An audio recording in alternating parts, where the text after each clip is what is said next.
Well, I covered the campaign, and he clearly, as the primary season progressed, he and his people were pretty smart.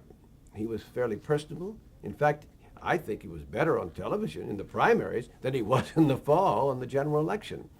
His competition was the old guard, Scoop Jackson. I mean, people that maybe their day had passed, who knows. And I did feel that he was probably going to win the nomination, although it was nip and tuck. On the last Tuesday, there were three big primaries. There was New Jersey, there was Ohio, and there was California. And he lost 2 out of 3, California and New Jersey.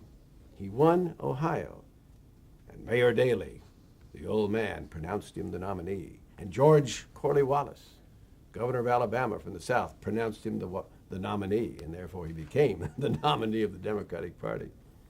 We spent a wonderful summer in Plains, Georgia.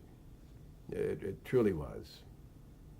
We had our trailers below the water tower that said Plains. And we, for the first time, were using satellite transmission from then. And we were on videotape, finally. Film had now been phased out. And so we would cover all of it. He'd wade through the ponds, draining ponds, and we'd cover that. The water moccasins sliding on the edge, the Secret Service looking at him with a startled look.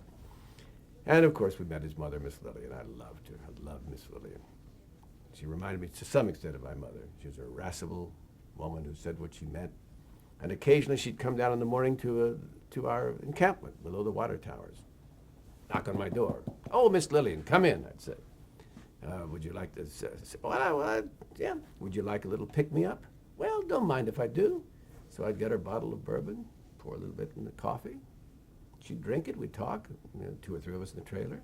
And she'd, "I gotta go," and she'd go on to the CBS trailer, knock on that door. About 15 minutes, she'd wander out, go to the NBC trailer, knock on that door.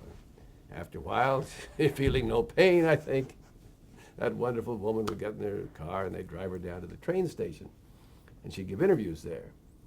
And Jody Powell tells this story. It's not my story, but I love the story. I think it's probably true. There was a woman, a member of the press corps, that the Carters didn't like. She'd written something. I thought she was a good reporter, but so what?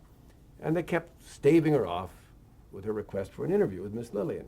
Finally, they said, we got to give her. So one morning after Miss Lillian made the rounds, she went down there, and according to Powell, who was there, she walked in, and as they sat down, she said, "Now, Miss Lillian, your son, Governor Carter, is going around the country saying, 'I'll never lie to you.'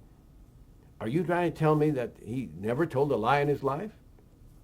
Well, Miss Lillian said, according to Powell, "No, I don't think he told, well, you know, it might have told a little white lie." "Aha," said the woman. What's the difference? Explain a white lie."